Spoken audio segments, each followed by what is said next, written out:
আমার প্রতিপালক হলো আল্লাহ, যিনি সমস্ত জগতের মালিক আল্লাহ। পারবো আজ থেকে যখন নামাজের সময় নামাজ পড়বো তখন আলহামদুলিল্লাহি রাব্বিল আলামিন পড়বো, তখন দাঁড়িয়ে দাঁড়িয়ে ভাবতে থাকবো আমার রব্বিল আলামিন, যিনি সমস্ত জগতের প্রতিপালক। মালাইকাতি ওয়ার রূহ, আমি জিবরাইল আলাইহিস সালাম সহ সকল ফেরেশতা রবের সামনে দাঁড়িয়েছি। জিবরাইল আলাইহিস সালাম সহ সকল ফেরেশতার রবের সামনে দাঁড়িয়েছি। আমি তো রব্বুল ইনসি ওয়াল জিন্নি, সকল মানুষ এবং জিনের রবের সামনে দাঁড়িয়েছি। রব্বুল মাশরিকি ওয়াল মাগরিবি, আমি তো উদয়াচল অস্তাচল এর রবের সামনে দাঁড়িয়েছি। রব্বুশ শামসি ওয়াল কামার, আমি তো চন্দ্র সূর্য এর রবের সামনে দাঁড়িয়েছি। এইভাবে যদি কোনো মুমিন মুত্তাকি নামাজ পড়ে, বলেন ভিতরের হৃদয়ের মধ্যে কোনো নেফাক থাকবে? নেফাক থাকবে না। আমার পিতা আদম আলাইহিস সালামের রবের সামনে দাঁড়িয়েছে, আমি তো আমার জাতির পিতা ইব্রাহিম আলাইহিস সালামের রবের সামনে দাঁড়িয়েছি।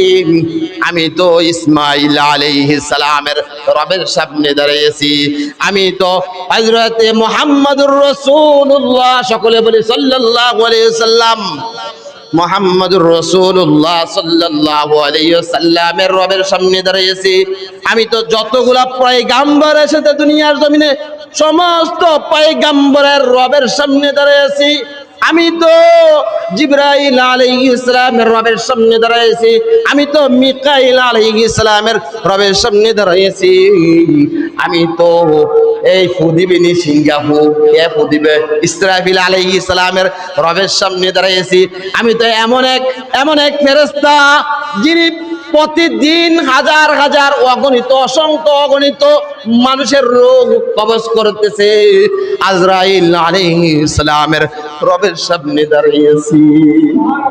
এমন বলে বলে যদি বান্দা নামাজ পড়ে, নামাজ পড়ার পরে মানুষকে ধোঁকা দিতে পারবে না, মানুষকে বোকা বানাইতে পারবে না। আল্লাহর গোলাম যখন নামাজে দাঁড়াইয়া যায়, নামাজে দাঁড়িয়ে বলে আলহামদুলিল্লাহি রাব্বিল আলামিন,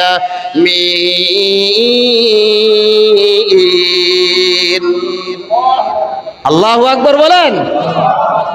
বান্দা কোনো কিছুই বলে না, বান্দা একটা সূরা ফাতিহা সব নামাজের মধ্যে ফরজ বলেন, ওয়াজিব বলেন, নফল বলেন, যত নামাজগুলা রয়েছে সমস্ত নামাজের প্রথমে কোন সূরা পড়ে বলেন? সূরাতুল ফাতিহা। সূরা ফাতিহা পড়ে দাঁড়িয়ে বলে আলহামদুলিল্লাহি রাব্বিল আলামিন। যাবতীয় প্রশংসা একমাত্র আল্লাহ তাআলার, যিনি সৃষ্টি করেছেন কুল কায়নাত, সব কিছুর মালিক হলো আমাদের রব আল্লাহ। যাবতীয় প্রশংসা আল্লাহ তাআলার জন্য, যিনি সৃষ্টি করেছেন সমস্ত জগৎ। সমস্ত সৃষ্টি জগতের রব হলো আল্লাহ। আল্লাহ তাআলা কি বলেন জানেন? বান্দা যখন নামাজে দাঁড়াইয়া দাঁড়াইয়া বলে আলহামদুলিল্লাহি রাব্বিল আলামিন, আল্লাহ কি উত্তর দেয়? হামিদানি আবদি। আল্লাহু আকবার। হ্যাঁ, আমার বন্ধু তুমি আমার প্রশংসার হক আদায় করেছো। নামাজের মধ্যে দাঁড়িয়ে বলে আর রহমানির রহিম, যিনি অত্যন্ত মেহেরবান ও দয়ালু।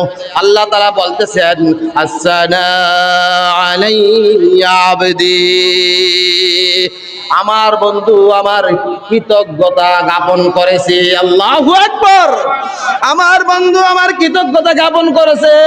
আসসালামু আলাইয়া আবদি, বান্দা যখন বলতে থাকে মালিক ইয়াউমিদ্দিন, তিনি বিচার দিবসের মালিক। তিনি কে?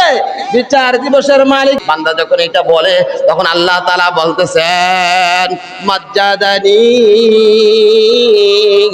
আবেদি, আমার বন্ধু আমার বরত্বের প্রশংসা করেছে। আল্লাহু আকবার। এই বরত্ব কার জন্য বলেন? সব কিছু যে আল্লাহ সৃষ্টি করেছেন, আল্লাহ সব কিছু সৃষ্টি করেছেন, আল্লাহ সব কিছু জানে, আমরা জানি না। এই বরত্বর প্রশংসা যে করেছি, আল্লাহ তাআলা বলতেছেন মাজ্জাদানি আবেদি, আমার বন্ধু আমার বরত্বের প্রশংসা করেছে। আল্লাহু আকবার। ইয়্যাকা না'বুদু ওয়া ইয়্যাকা নাস্তাঈন। আল্লাহু আকবার। বান্দা যখন আল্লাহর গোলাম যখন বলতে থাকেন ইয়্যাকা না'বুদু, রব্ব তোমার ইবাদত করি, তোমার ইবাদত করি। আল্লাহু আকবার। ইয়্যাকা না'বুদু ওয়া ইয়্যাকা নাস্তাঈন, আমরা তোমার ইবাদত করি, আমরা তোমার কাছেও সাহায্য প্রার্থনা করতেছি। আল্লাহু আকবার।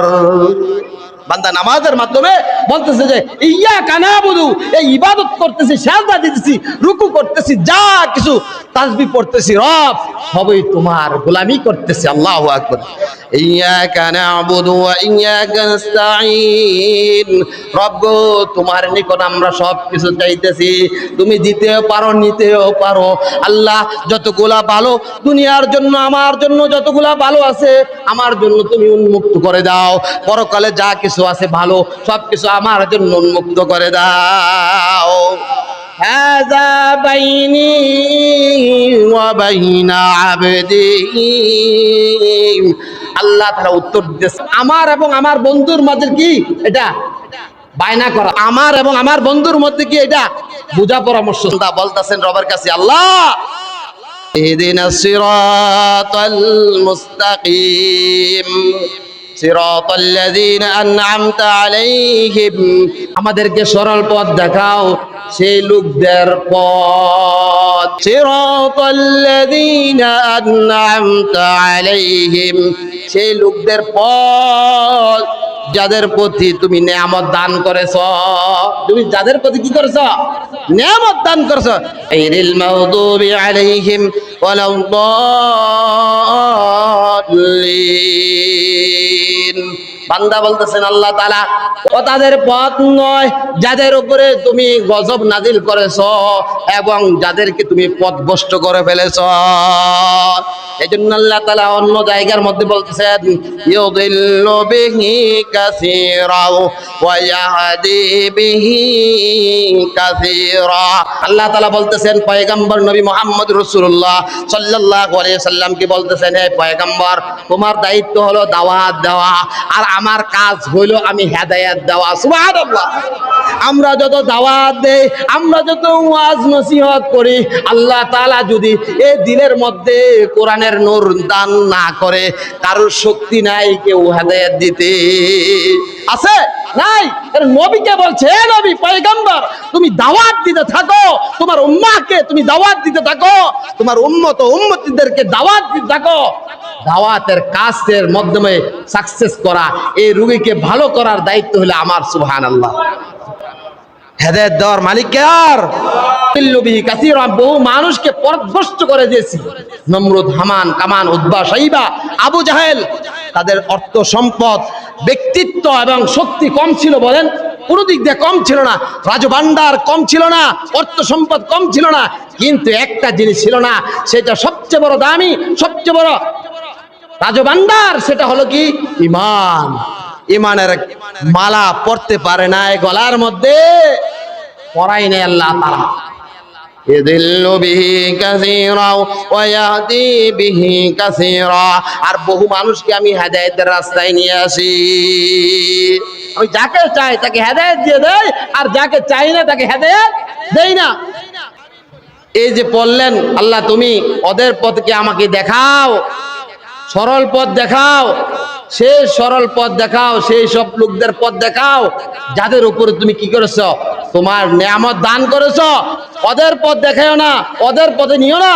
যাদেরকে তুমি গোমরাহি করেছো, তোমার পক্ষ থেকে তাদের প্রতি আযাব নাজিল হয়েছে, পথভ্রষ্ট হয়েছে, তাদের অন্তর্ভুক্ত করিও না। এই যে দোয়া করলাম, আল্লাহ তাআলা কি বলতেছেন? আল্লাহ তাআলা বলতেছেন, হাযা লিআবদি ওয়া লিআবদি মা সাআলাকা। আমার বন্ধু আমার কাছে যা চেয়েছে তা পেয়ে যাবে। আল্লাহু আকবার। আমার বন্ধু আমার কাছে যা চেয়েছে তা কি পেয়ে যাবে? আমরা পাইতেছি কিনা বলেন? এই যে শ্বাস নিতেছে, এটা কার দেওয়া? কানে শুনতেছে, এটা কার দেওয়া? পায়ে হাঁটতেছে, এটা কার দেওয়া? আরো দিব আল্লাহ তাআলা। এই জন্য বলতেছেন, হাযা লিআবদি ওয়া লিআবদি মা সালাকা। বান্দা যা চেয়েছো, যা সওয়াল করছো, দুনিয়া তো দিলাম অসংখ্য অগণিত নিয়ামত, তারপরে কবর জগতে গেলে তোমাকে উন্মুক্ত করে দেব জান্নাতের নিয়ামত। সুবহানাল্লাহ। আল্লাহ কবুল করে সকলে আমিন বলি। এই সূরাতুল ফাতিহা আবু সাঈদ খুদরি রাদিয়াল্লাহু তাআলা আনহু তিনার থেকে বর্ণিত হাদিস শরীফের মধ্যে এসেছে, বুখারীর মধ্যে 5600 হাদিস। আল্লাহর হাবিব সাল্লাল্লাহু আলাইহি ওয়াসাল্লামের সাহাবা হযরত সাহাবা রাদিয়াল্লাহু তাআলা আনহু আজমাইন, তিনারা আরবের এক গোত্রের মধ্যে অবতরণ করেন, যান। ওই গোত্রের মধ্যে যাওয়ার পরে তাদেরকে মেহমানদারি করায় নাই। এই গোত্রের প্রধানেরকে সাপে সুবল মারছে। কি মারছে? সাপে সুবল মারছে। সাহাবেদেরকে দেখে বলতেছে, ওই গোত্রের মানুষেরা বলতেছে, আমাদের গোত্রের লিডারকে সাপে সুবল মারছে, কামড় মারছে, আপনাদের কাছে কোনো ওষুধ আছে কিনা? তারা বলছে, আমাদের কাছে ওষুধ আছে। সুবহানাল্লাহ। এই বলার পরে সাহাবারা বলছে, আমাদের অনেক খিদা লাগছে, আমাদের একটু মেহমানদারি করাইলে ভালো হইতো।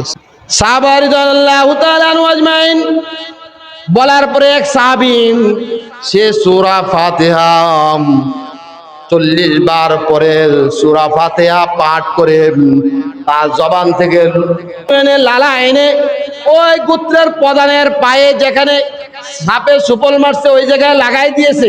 লাগাই দেওয়ার পরে ওই বিষগুলা নেমে গিয়েছে। সুবহানাল্লাহ। কেমন সাহাবীরা সূরা ফাতিহা নবীর যুগেও ছিল, এখনো আছে কিনা বলেন? কিন্তু সূরা ফাতিহার সেবা নেওয়ার মুসলমান নাই। সূরা ফাতিহার সেবা নেওয়ার, ওষুধ নেওয়ার মুসলমান নাই বলেন। এই জন্য বলে, বিশ্বাস যদি নবীর যুগের বিশ্বাস, যদি সাহাবীদের যুগের বিশ্বাস যদি তুমি ফিরিয়ে আনতে পারো কোরআনের প্রতি, তাহলে ওই কোরআনের চিকিৎসা এখনো আল্লাহর জমিনের মধ্যে রয়েছে। সুবহানাল্লাহ। চিকিৎসা আছে কিনা বলেন? সাহাবী লাগাই দেওয়ার পরে থুতু মুবারক এই মুলালা লাগাই দেওয়ার পরে বিষগুলা নেমে গেল। নামার পরে বলতেছে, আমাদের কিছু মেহমানদারি করতে খিদা লাগছে, মেহমানদারি করাইছে। করার পরে বলল, আমাদের কিছু বকরি দিতা। সুবহানাল্লাহ। ওই গোত্রের এক পাল বকরি দিয়ে দিল। দেওয়ার পরে আল্লাহর হাবিব সাল্লাল্লাহু আলাইহি ওয়াসাল্লামের কাছে এই বকরি নিয়ে আসছে। আসার পরে বলতেছে, ইয়া রাসূলুল্লাহ, ইয়া হাবিবাল্লাহ, আমরা তো একটা কাজ করে ফেলছি। সুবহানাল্লাহ বলে, আমরা আমাদের মেহমানদারি বলছি, খিদা লাগছে, মেহমানদারি করেছে, আবার বকরি চাইছি, বকরিও দিছে। আল্লাহর হাবিব সাল্লাল্লাহু আলাইহি ওয়াসাল্লাম মুস্কি হাসি মারছে। সুবহানাল্লাহ বলেন। আল্লাহর হাবিব সাল্লাল্লাহু আলাইহি ওয়াসাল্লাম, যাও এটা নিয়ে যাও, আমার জন্য একটা অংশ রাখিও। সুবহানাল্লাহ। তাহলে বলো কি, হাদিয়া দেওয়াও সুন্নত, নেওয়াও সুন্নত। তবে কোন প্রেক্ষিতে হাদিয়াটা আইছে? সূরা ফাতিহার প্রেক্ষিতে। এই যে সূরা ফাতিহা, হ্যাঁ, ফু নিল, নেওয়ার পরে সাপের বিষ কি ধরে পড়ে গেছে।